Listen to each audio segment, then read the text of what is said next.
constitución de el aparato reproductor femenino, ¿no? Y sobre todo hago énfasis en los ligamentos que conforman que sujetan, ¿no?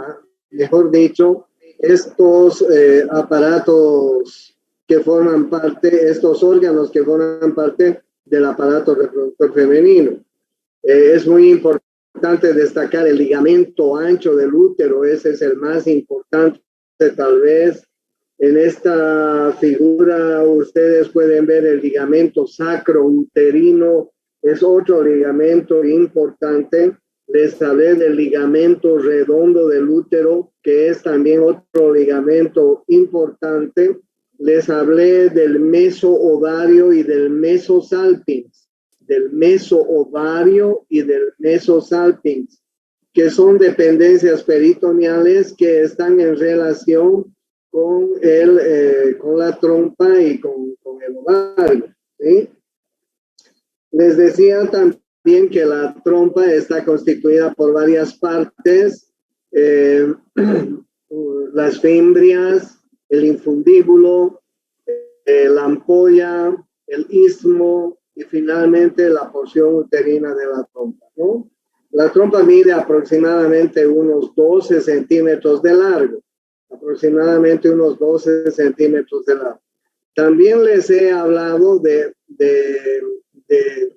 las diferentes partes que está constituyendo el útero, ¿sí?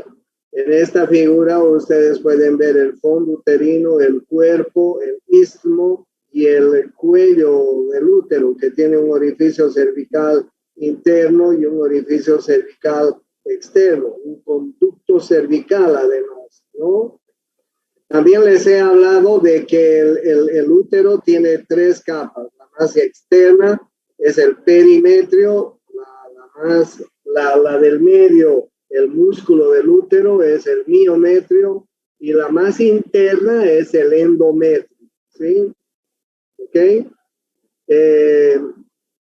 En esta figura ustedes pueden ver más o menos cómo está constituida una trompa uterina, ¿no? Yo les decía que la trompa uterina mide en promedio unos 12 centímetros de largo, ¿sí? El grosor de la trompa es, miren, entre medio centímetro a 1.5 centímetros y tiene una capa mucosa muy importante, miren ustedes, con numerosos pliegues que ustedes pueden apreciar en la figura y por supuesto una mucosa que tiene glándulas que fabrican moto, ¿no? Miren esos pliegues que está formando y ahí pueden ver la luz de la trompa, ¿no? Una luz muy, muy delgada, muy pequeña, si vale el término, ¿no? Por eso es que muchas mujeres que tienen inflamaciones crónicas a lo largo de su vida pueden tener problemas de fertilidad por la inviabilidad que puede tener la luz de la trompa, ¿no? Para transportar un huevo fecundado. Vean ustedes la capa muscular, ¿no? La capa muscular consta de varias capas delgadas, como ustedes están viendo. Y finalmente la capa serosa, donde vamos a encontrar los diferentes vasos sanguíneos que vamos a ver posteriormente. ¿Ya? El útero, miren el útero. Les hablé de algunos ligamentos importantes.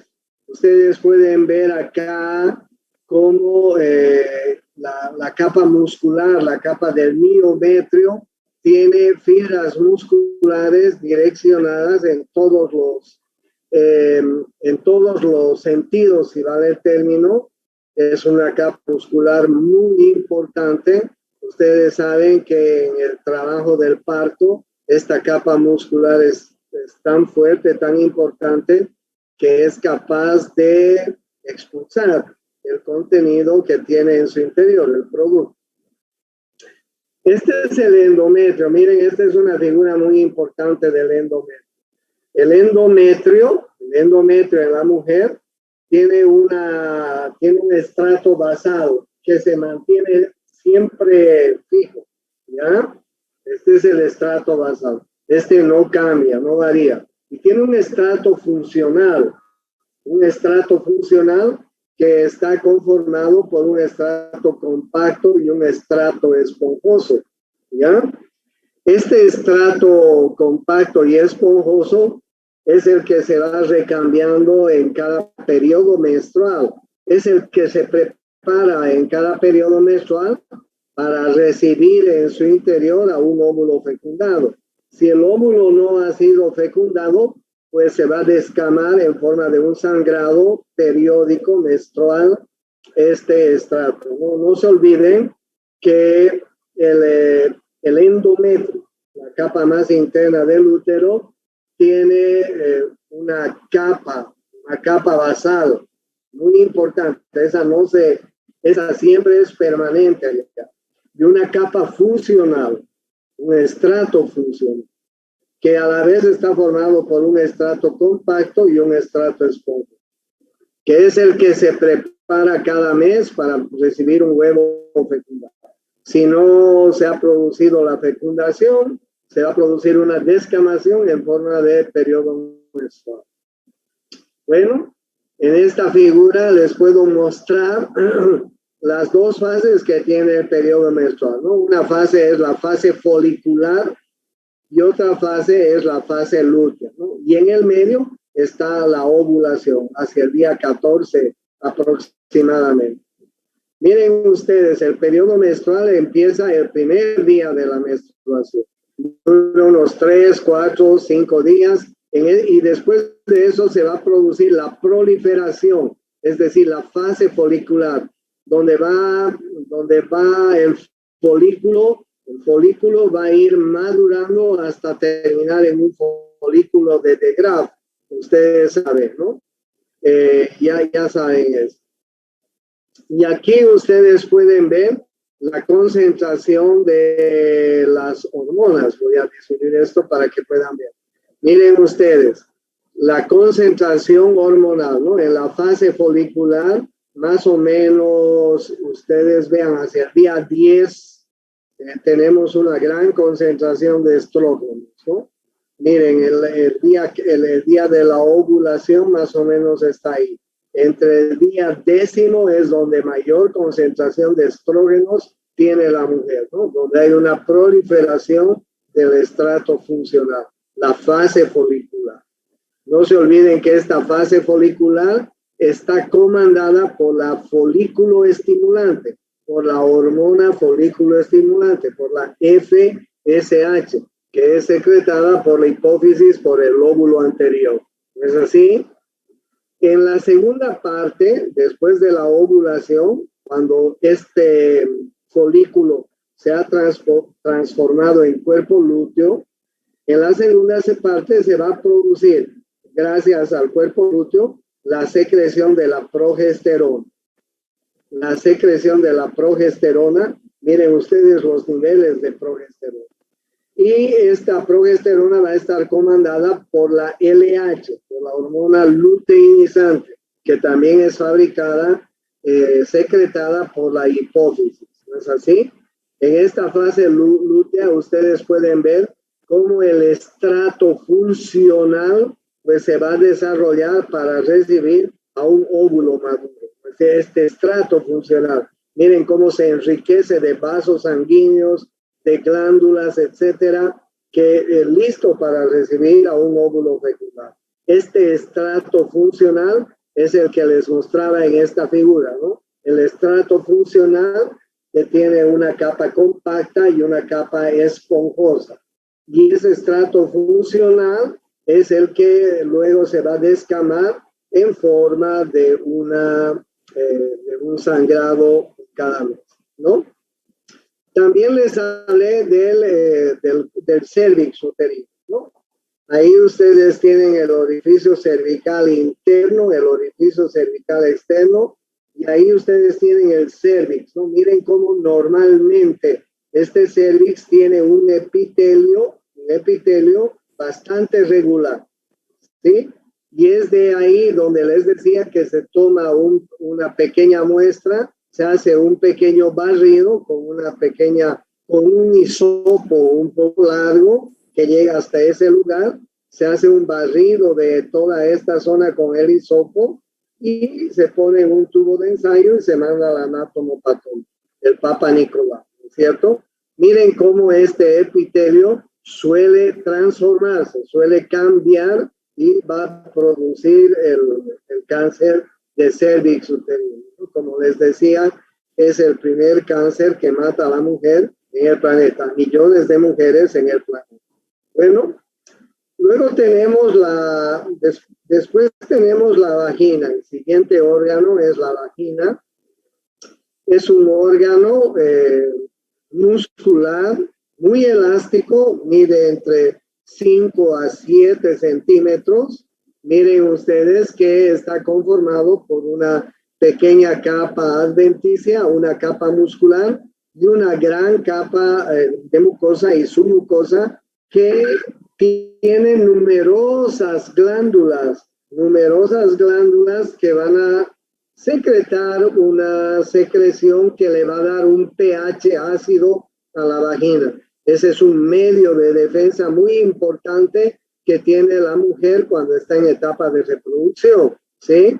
Y miren ustedes cómo esta vagina está formada por unos pliegues transversos muy importantes, ¿no? A pesar de que mide 5 a 7 centímetros de longitud, es un órgano muy elástico. Ustedes saben que la vagina es el órgano de la cópula sexual y puede captar, si quieren, el órgano masculino, ¿cierto? Entonces, vean ustedes la conformación de la mucosa vaginal, muy importante, cómo tiene estos pliegues vaginales transversos muy importantes, ¿no? Miren ustedes cómo en la parte superior de la vagina vamos a encontrar esta pequeña elevación que se llama la carina uretral de la vagina, que está formada por la uretra, ¿no? Y miren ustedes acá el meato urinario, ¿no? El orificio uretral externo, o meato urinario también se llama. Entonces, esta pequeña elevación que forma la uretra se conoce con el nombre de la carina uretral de la vagina, se encuentra en la pared superior de la vagina. Bueno, entonces es así, ¿ya? Entonces miren ustedes cómo queda la vagina en relación con la vejiga, con la uretra femenina, y luego cómo queda el útero, ¿no? Les decía que el útero tiene una posición en anteversoflexión. Es importante que tomen en cuenta eso.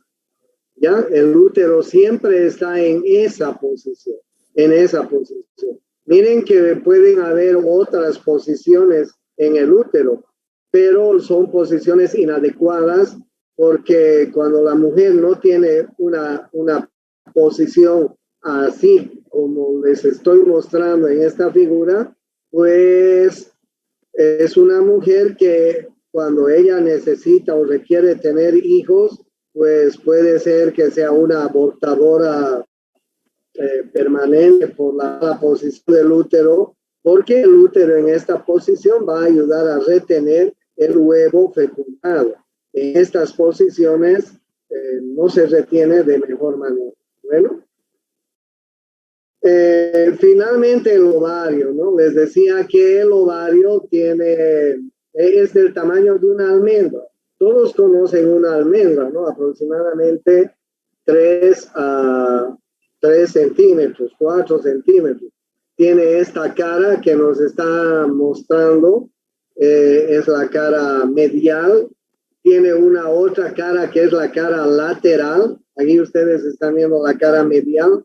La otra cara es la cara lateral. Este borde es el borde superior, el borde donde se encuentra el mesoovario, y este borde es el borde inferior. Tiene una extremidad, como ustedes están viendo, una extremidad interna posterior y una extremidad anterior, ¿ya?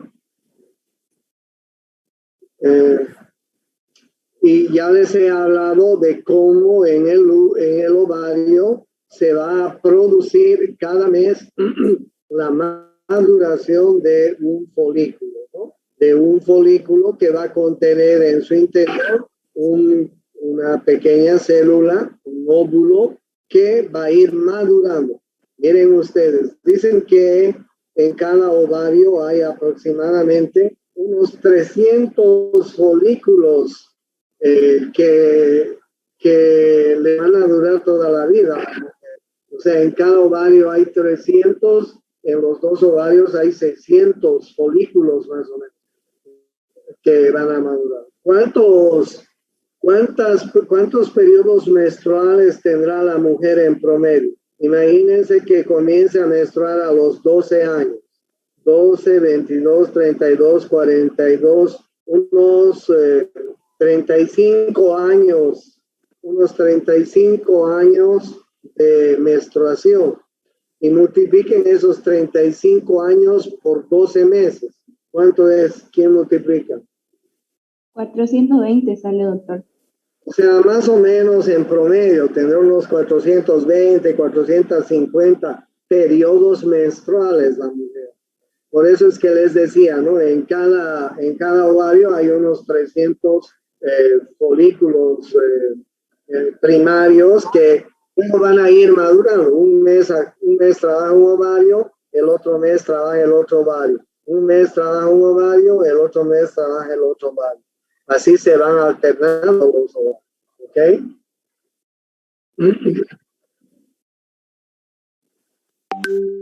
Bien, y finalmente ustedes ya saben que en el tercio externo de la ampolla se va a producir la fecundación. ¿No es así? Miren ustedes acá cómo se está produciendo la fecundación. Luego hay 12 células que se han juntado. Luego hay 4 células. A las 30 horas, miren, ya hay 2 células.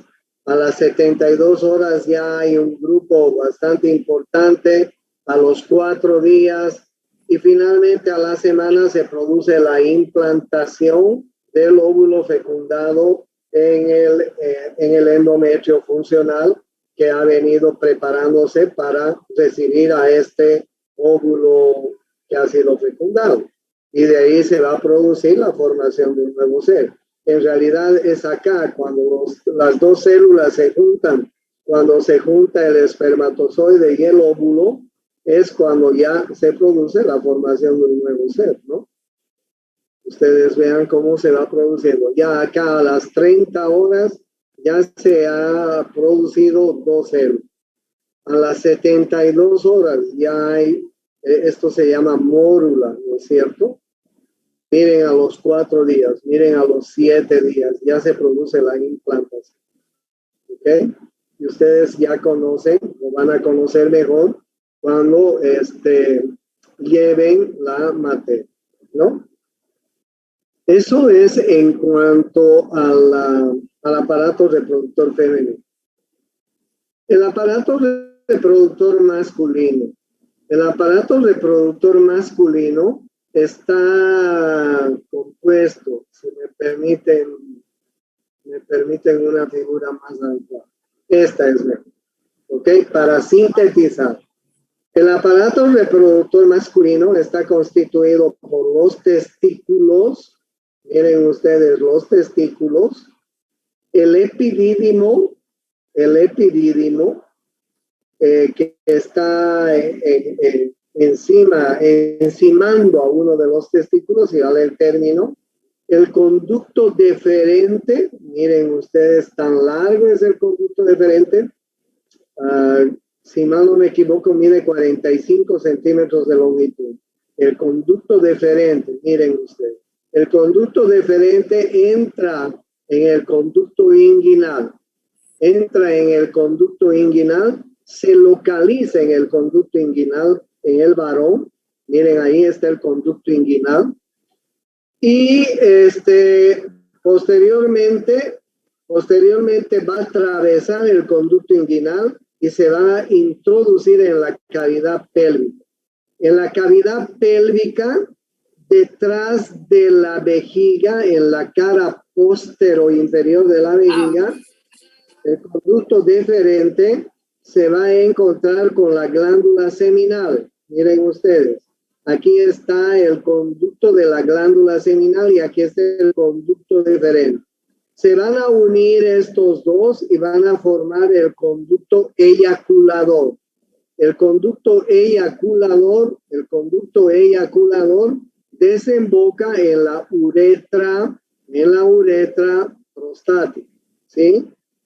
Y ustedes ya saben que la uretra en el varón tiene varias porciones. Una es la uretra prostática, otra es la uretra, esta parte de la uretra se llama, no sé, me olvidé. Y finalmente la uretra esponjosa, ¿no es cierto? Entonces, de esta manera está conformada el aparato reproductor masculino. Bueno, voy a cambiar de figura. Disculpe.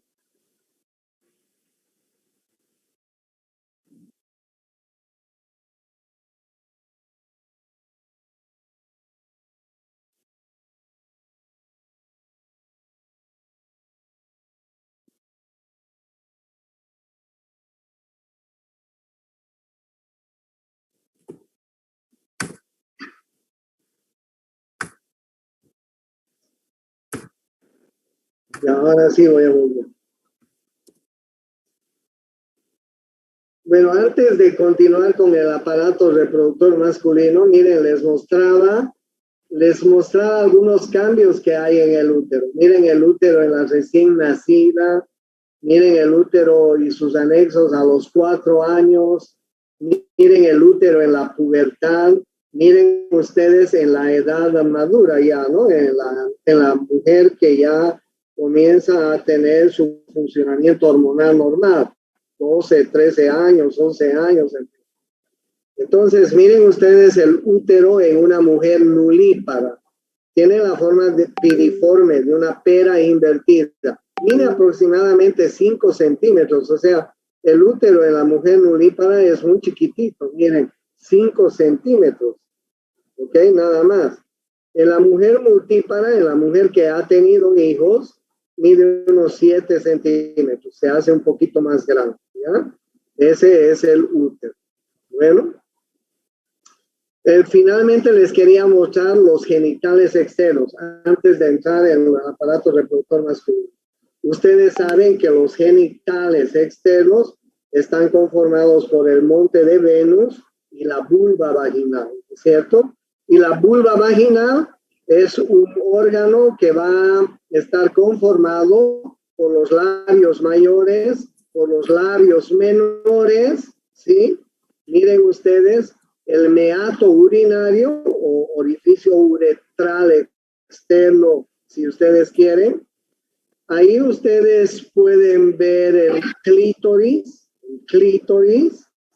y finalmente están viendo el introito vaginal. El introito, es decir, el orificio de entrada a la vagina, ¿no? Ustedes pueden apreciar que alrededor del orificio uretral, miren ustedes, y es importante que aprendan esto, alrededor del meato urinario, alrededor del orificio uretral, nosotros, o las mujeres, perdón, van a tener unos orificios, miren ustedes, unos pequeños orificios que son los conductos, los orificios de los conductos parauretrales, de las glándulas de Skene. Enseguida les voy a mostrar las glándulas de Skene. Son unas glándulas que van a secretar una pequeña secreción que va a proteger la entrada al introito urinario, al meato urinario. ¿Ok? Entonces, miren ustedes, ahí encontramos las glándulas de Skene, así se llama. Vean ustedes.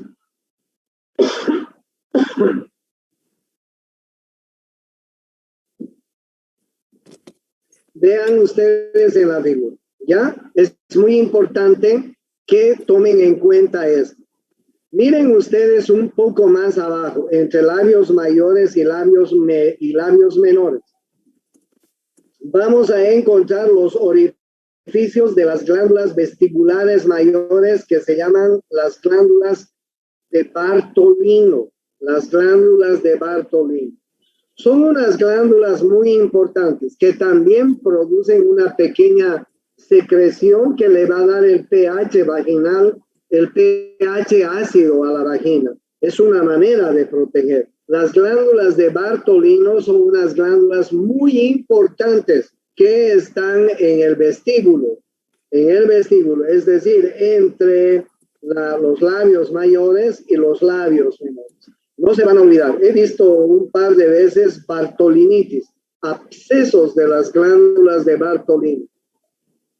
Son unos abscesos tremendos, les cuento, tremendos, y los he drenado.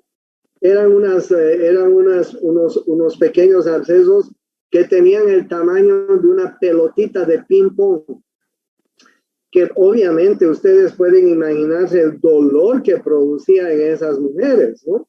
Esos abscesos. Son muy frecuentes las inflamaciones de las glándulas de Bartolino, las bartolinitis en las mujeres, ¿ya? Producen una secreción especial. Y no se olviden de las glándulas de Skene, que son las glándulas parauretrales. O sea, está bien protegido, ¿no? Entonces, miren ustedes que la vulva vaginal, formada por los labios mayores, labios menores, es un órgano bastante bien protegido en la mujer que tiene su funcionamiento hormonal ya normal. No es lo mismo en las niñas, no es lo mismo en las ancianas. Por eso es que las niñas y las ancianas tienen problemas con las infecciones urinarias y hay que cuidarlas porque miren, tan cerca está el recto y el ano, tan cerquita, ¿no? Apenas hay unos 5 centímetros que separan la vulva vaginal del ano, de la región anal. 5 centímetros, o sea, es un espacio muy pequeño.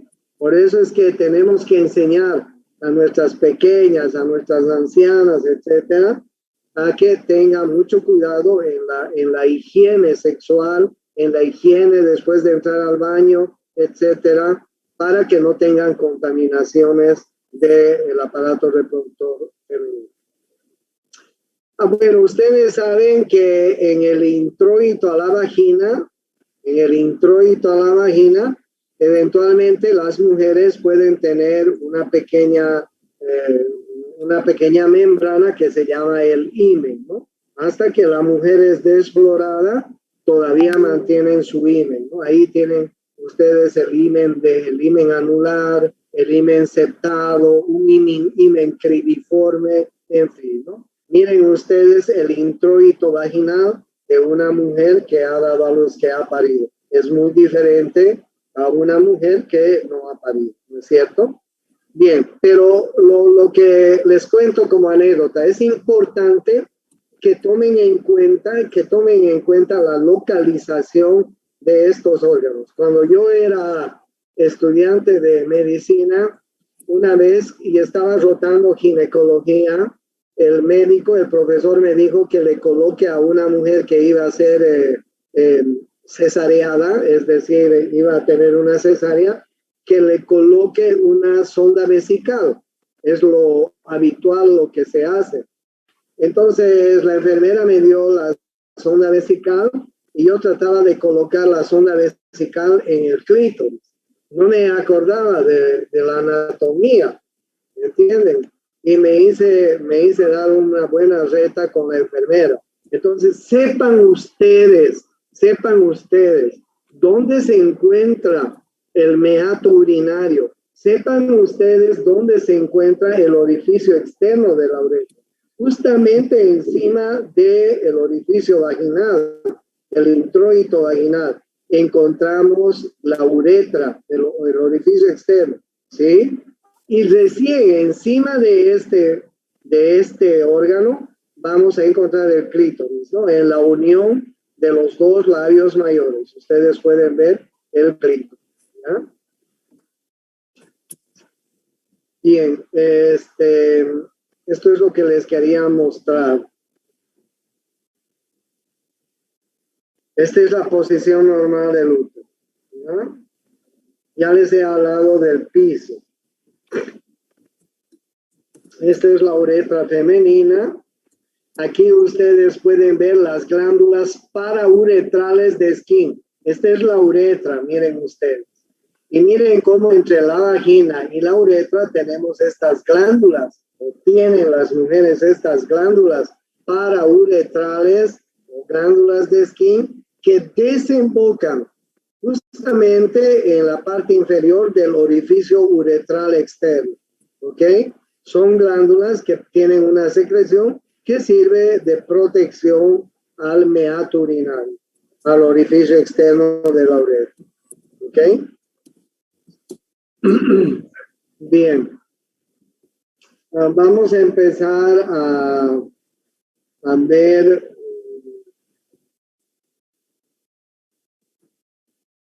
ver el órgano reproductor masculino. El órgano reproductor masculino y femenino también se van a formar en la cavidad abdominal, ¿ok? Más o menos a las 4 semanas ya se van a individualizar. Si aquel nuevo ser va a ser a las 4 semanas de gestación, 3, 4 semanas, se va a individualizar si el nuevo ser va a ser varón o mujer, ¿ok? Pero ambas gónadas, tanto ovarios como testículos, se forman en la región abdominal, ¿ok? Estas son las gónadas. Entonces, las gónadas pueden ser o masculinas o femeninas. Si son femeninas, se van a quedar en la cavidad pélvica. Si son masculinas, como ustedes pueden ver, a las 8 semanas de gestación, miren, ya se han formado. El nuevo ser ya está determinado que va a ser un varón, pero miren las gónadas, ¿no? Están todavía en la parte abdominal. A las 11 semanas, miren ustedes, ya los testículos bien formados con sus epidídimos, y estos van a comenzar a descender ahora a su posición natural. Miren ustedes a los 4 meses lunares, ¿no? Ya los testículos completamente bien formados comienzan a descender, y al descender van a arrastrar algunos elementos de la pared abdominal. Miren ustedes a los 8 meses lunares de gestación. Ya el testículo ha bajado a la bolsa escrotal. En este descenso ha arrastrado algunas partes de la pared abdominal. Este testículo va a estar envuelto por el escroto. Y el escroto es un órgano que está formado por varias capas. Enseguida les voy a hablar del escroto. Que en su interior tiene a los testículos descendidos. Miren ustedes cómo van descendiendo los testículos a su lugar. Ustedes ya saben por qué los testículos del varón se encuentran en la parte inferior, ¿no es cierto? Es decir, en las bolsas escrotales. ¿Por qué es importante que desciendan los testículos hacia las bolsas escrotales? ¿Por qué? ¿Quién me dice? Por la temperatura. Por la temperatura. El testículo necesita medio grado centígrado inferior a la temperatura corporal basal. ¿Ok? Hay algunos testículos que no descienden. Por eso es que los pediatras les recomiendan a las mamás que vayan viendo a medida que los bebés van creciendo, cuando ya han nacido, que vayan viendo los testículos de los bebés, ¿no? Señora, va a ir revisando las bolitas de su niño, que estén en su lugar, porque hay algunos niños que no tienen descenso de los testículos. Se llama criptorquidia, ustedes saben. Entonces, cuando se produce una criptorquidia, es decir, no hay un buen descenso, pues ese niño tiene que someterse a una cirugía para poner ese testículo en su lugar. Porque de lo contrario, ese niño cuando sea grande va a tener problemas de fertilización. ¿Ok? Bien, entonces miren ustedes, aquí ya está el testículo envuelto por la bolsa escrotal. Miren ustedes el escroto, ¿no? Este es el escroto. El escroto, que empezamos con la piel del escroto. La piel del escroto es una piel hiperpigmentada, es una piel que tiene pliegues, numerosos pliegues transversos y además tiene vello púbico, ¿no? Después de la piel, déjenme mostrarles, después de la piel del escroto hay una serie de capas importantes que debemos conocer, que están formando parte del escroto. Miren ustedes, la primera capa entonces es la piel. La piel. Debajo de la piel tenemos una fascia superficial que se llama el dartos, ¿sí? Miren ustedes debajo del dartos, tenemos una otra fascia que se llama la fascia espermática externa, ¿sí? Debajo de la fascia espermática externa tenemos una capa muscular que se llama el músculo cremaster, ¿ya? Debajo del músculo cremaster tenemos la fascia espermática interna. Miren ustedes. Debajo de la fascia espermática interna tenemos la lámina parietal de la túnica vaginal. Y luego tenemos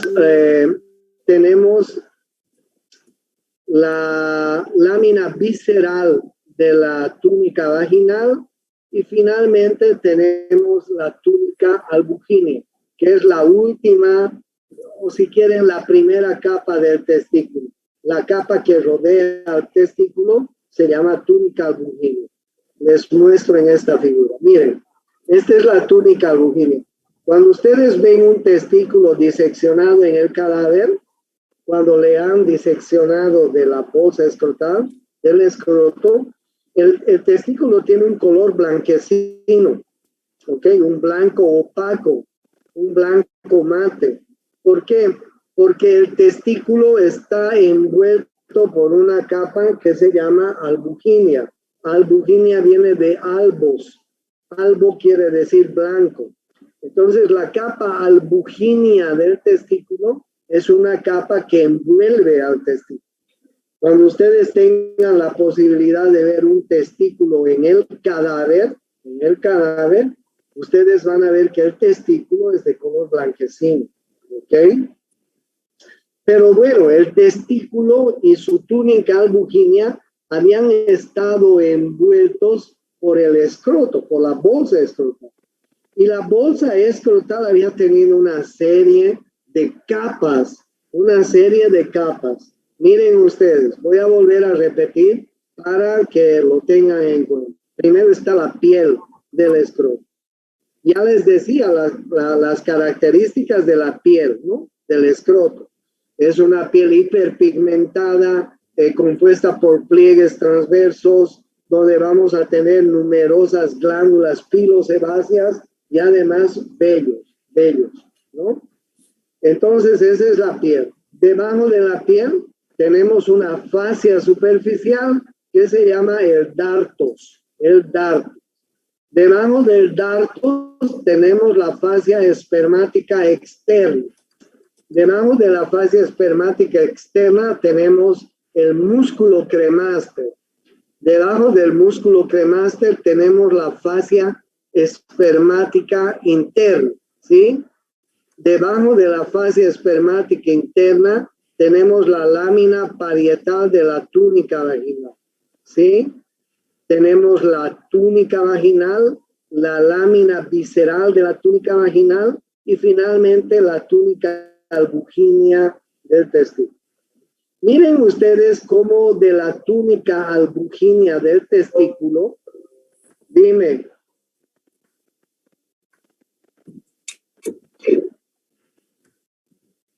¿Me estás preguntando algo?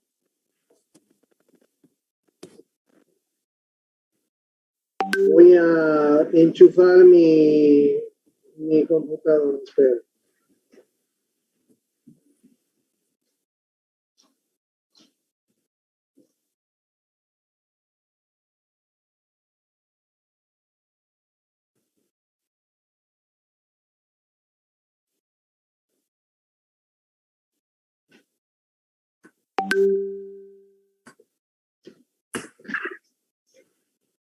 Miren ustedes cómo esta es la túnica albugínea. Les decía que la túnica albugínea es de color blanco, blanquecino. Ya aquí le han dado un color azul.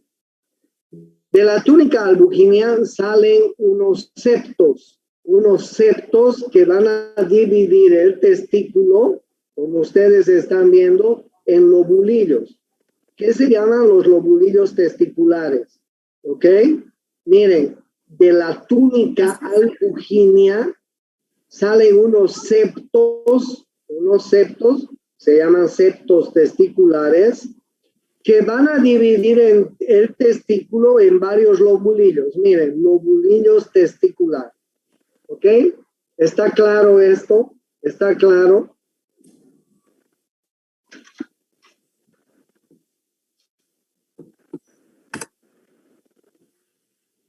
Sí, ya, bueno. Ahora bien, vamos, ahí ustedes tienen los testículos, ¿ya? Los testículos tienen unas dimensiones de aproximadamente 40, casi medio centímetro de longitud, o sea, son pequeños.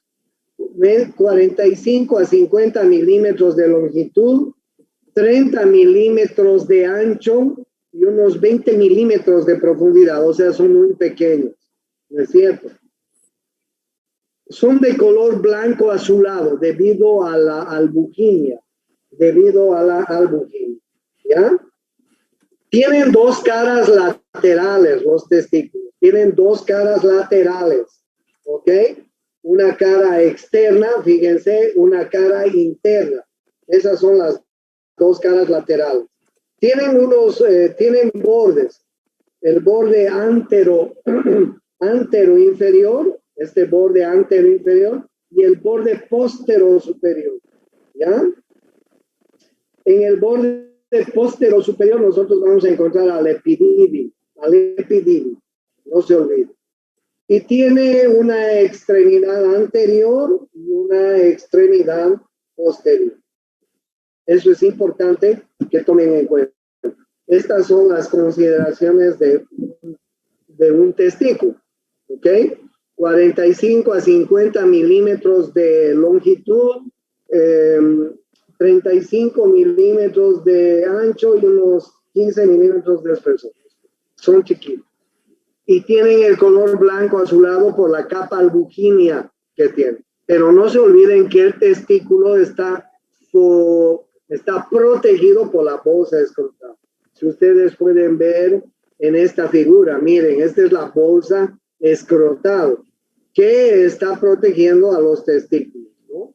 La bolsa escrotal, miren ustedes, está dividida por un septo que se llama el septo del escroto, que está formada por la fascia del dartos, ¿ya?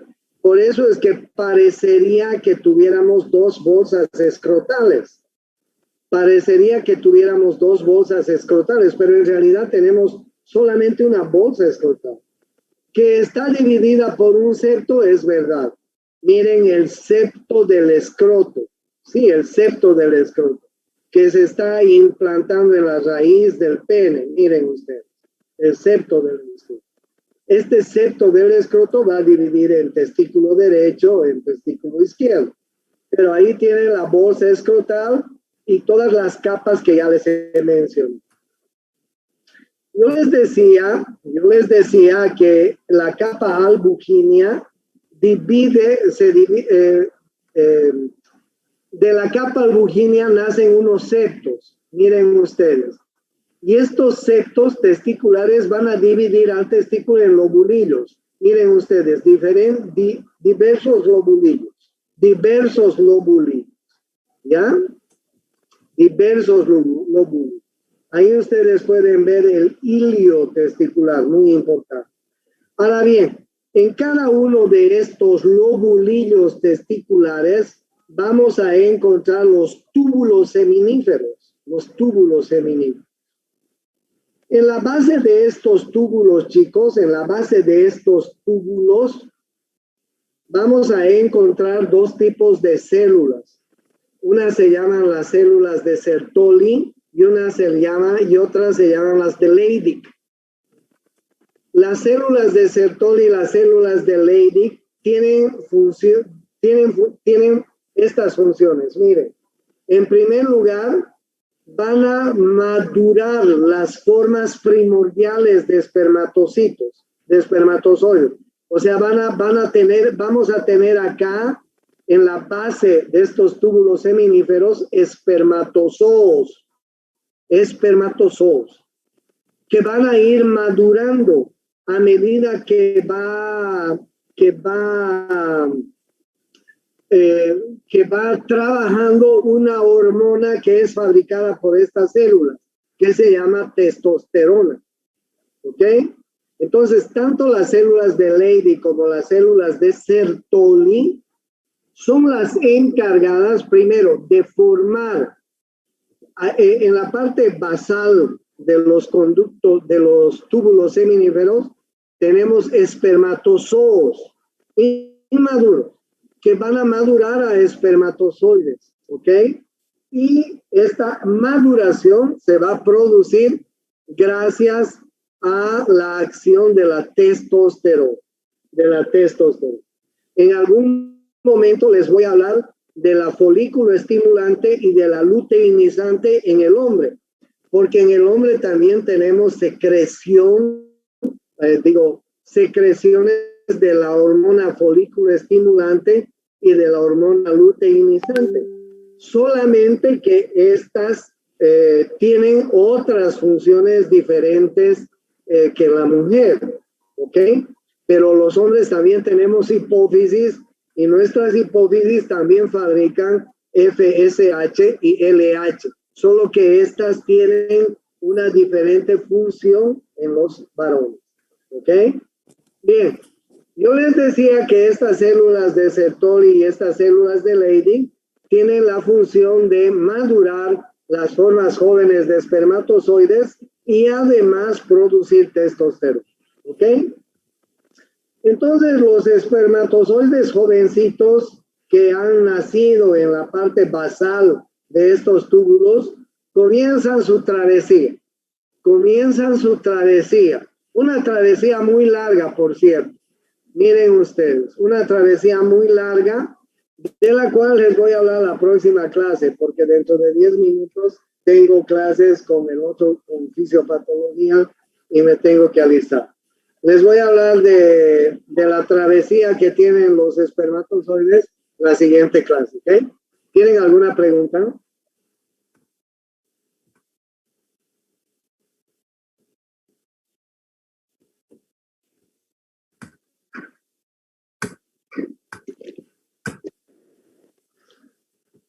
Ya, ok. Nos vemos mañana entonces. Hasta mañana. Hasta mañana, doctor.